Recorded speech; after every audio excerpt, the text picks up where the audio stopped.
एक किसान का बेटा, नाम देशराज मिश्रा, जिला रीवा, तहसील गुड़। निजी कंपनी उसको बिना आदेश के, बिना सूचना के, बिना जानकारी के उसकी जमीन पर गड्ढा खोद देती है। और हालात ऐसे बनते हैं कि किसान का यह बेटा अपनी जमीन बचाने के लिए उसी गड्ढे में बैठकर अनशन करने को मजबूर हो जाता है। बात सिर्फ अनशन तक नहीं रुकती। देशराज को कथित तौर पर धमकियां मिलने की बात सामने आती है, लेकिन देशराज की लड़ाई कमजोर नहीं पड़ती।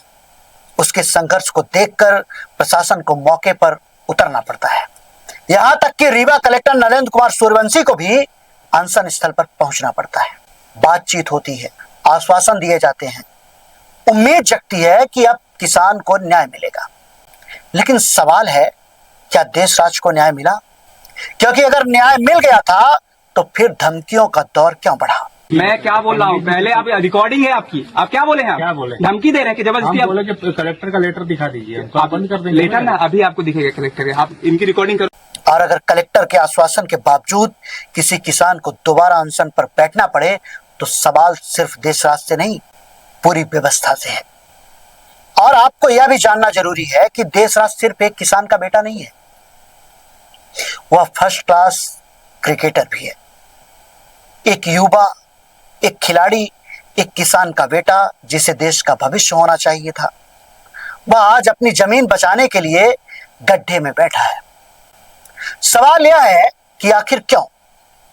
जिस किसान के खेत से निकला अनाज पुलिस से लेकर कलेक्टर, मंत्री, मुख्यमंत्री और प्रधानमंत्री, राष्ट्रपति तक की थाली तक पहुंचता है, उसी किसान को अपनी जमीन बचाने के लिए संघर्ष करना पड़े, इससे बड़ी विडंबना और क्या होगी? और अगर आरोप यह है कि एक निजी कंपनी अपनी ताकत के दम पर किसान पर दबाव बना रही है, तो सवाल यह है कि प्रशासन की क्या भूमिका है? कंपनी निजी हो सकती है, लेकिन जमीन किसान की है, तो उसके अधिकार की रक्षा करना व्यवस्था की जिम्मेदारी है।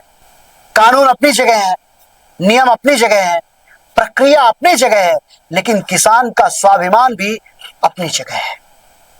हमारा देश गुलामी से इसलिए आजाद नहीं हुआ था कि सत्ता बदल जाए और आम आदमी की आवाज दब जाए। आजादी की लड़ाई में तानाशाही के खिलाफ खड़े होने वाले भी लोग थे और सत्ता के सामने चाटुकारिता करने वाले भी लोग थे, लेकिन अंत में जनता एकजुट हुई, अन्याय के खिलाफ खड़ी हुई और अंग्रेजों को देश छोड़ना पड़ा। आज लड़ाई किसी अंग्रेज से नहीं है, लड़ाई अपने अधिकार के लिए है, क्योंकि जनता लोकतंत्र में मालिक कही जाती है। अगर वही जनता अपने अधिकारों के लिए आवाज उठाए और बदले में उसे कथित धमकियां मिले, तो सवाल उठना स्वाभाविक है कि क्या हम वास्तव में आजाद हुए हैं? आजादी के इतने वर्षों बाद भी अगर एक किसान को अपनी जमीन बचाने के लिए गड्ढे में बैठना पड़े, अनशन करना पड़े और अनशन करते करते अस्पताल पहुंचना पड़े, तो यह सिर्फ देशराज की कहानी नहीं है, यह उस व्यवस्था के सामने खड़ा एक बड़ा सवाल है जो खुद को जनता के लिए समर्पित बताती है। क्या हुआ, क्या नहीं हुआ, किसकी गलती है, किसके दबाव में क्या हुआ, किसान को धमकी किसने दी और कलेक्टर के आश्वासन के बाद भी परिस्थितियां दोबारा उसी मोड़ पर क्यों पहुंची? इन सभी सवालों की निष्पक्ष जांच होनी चाहिए, क्योंकि अब देशराज फिर अनशन पर बैठा है और अनशन के साथ अस्पताल तक पहुंच चुका है। मैं आमतौर पर जनप्रतिनिधियों और अधिकारियों के अच्छे बुरे कामों का लेखा जोखा जनता के सामने रखता हूं।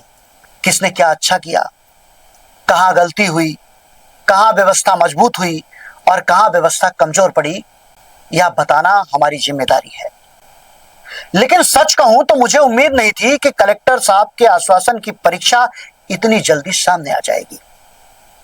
मैंने यह भी नहीं सोचा था कि कलेक्टर के संदर्भ में इतना जल्दी एक सवालिया वक्तव्य लेकर सामने आना पड़ेगा। लेकिन आज सवाल पूछना जरूरी है, क्या देशराज को न्याय मिलेगा या फिर इतिहास में ऐसे ही कई किसान दर्ज होते रहेंगे जो अपनी जमीन बचाने के लिए गड्ढे में बैठेंगे, अनशन करेंगे, अस्पताल पहुंचेंगे और शायद न्याय की तलाश में उन्हें इससे भी आगे कुछ करना पड़े। अब फैसला सिर्फ देशराज का नहीं है, प्रशासन की जवाबदेही का भी है, क्योंकि लोकतंत्र में जनता मालिक है और मालिक को अपने अधिकार के लिए गड्ढे में बैठना पड़े तो सवाल सिर्फ गड्ढे का नहीं है, सवाल पूरी व्यवस्था की गहराई का होता है और हम तो सवाल पूछेंगे, आप भी पूछिए और देखते रहिए हर सच की पहली दस्तक टीवी फर्स्ट।